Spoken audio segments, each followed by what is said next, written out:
Good morning, Rabbi Peretz. Good morning, Angelique. So we have a new question, and the question is the follow. Does a child have a free will? So the answer is a child has a free will only for a boy who is who is 13 or bigger, or for a girl who is 12 or bigger, according to the Jewish law, for a Jewish child. This is the law applicable also to Noahide children. Of course, there are a certain number of variations according to the maturity of the child.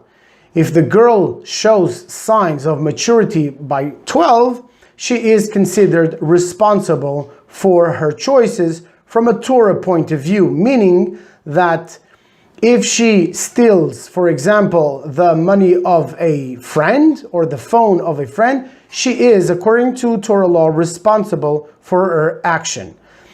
If she is 9 years old, generally, the parents are responsible for her acts, meaning that if she stole the phone of her friend, the parents are responsible to restitute the phone itself or the value of the phone. Okay, that's one first aspect to the answer.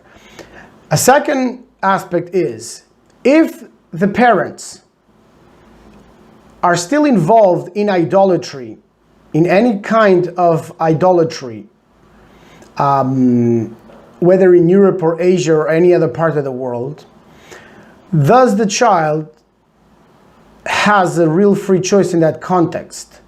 So the answer is no. A child doesn't have real free choice because it is dependent on its parents for his education. Now, when the child becomes mature, and generally it's after 13, like we just said before, and becomes conscious that there is something wrong with the religion or the type of idolatry that their parents are bringing into the home, he sees statues, he sees incoherences, he sees inconsistencies, which there are many, many of them, and he starts asking himself questions.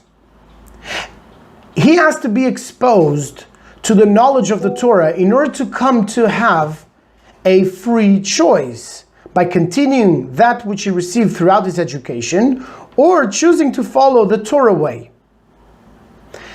Now, what should the child do at that moment where he becomes, for example, a teenager by 16, 17, starts asking himself questions?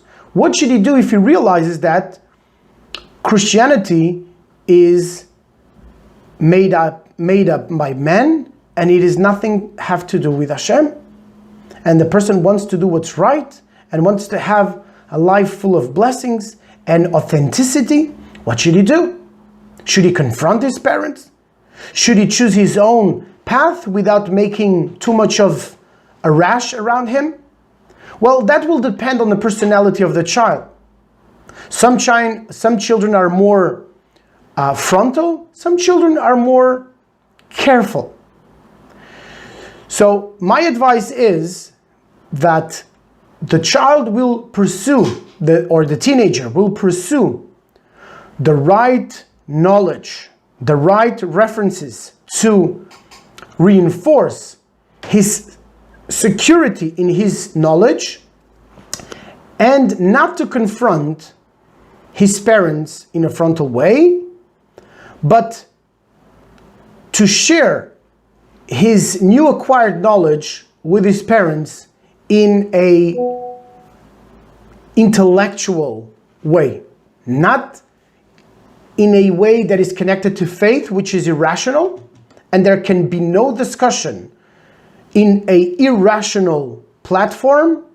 That can be only discussion within the context of facts and in rational reasoning. There are facts in the world, like the giving of the Torah on Mount Sinai in the year 2448, which corresponds to the year 1413 of the Common Era, before the Common Era, where there were 2.4 million people up to the day of today, and now there are 15 million people that are the living testimonials of an event that will never take place on the face of the planet. So this is far beyond faith or belief. These are facts. So a teenager should not enter into a argument or argumentation with his parents. That is not his place.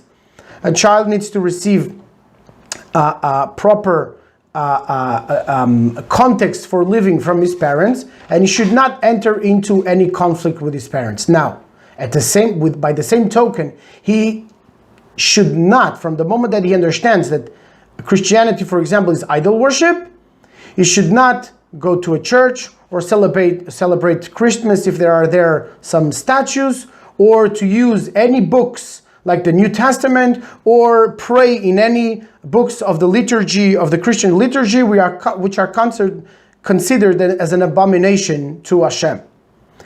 So he should, in an intelligent way, manage his new level of knowledge, and he does not need to convince the entire world that his way is the right way.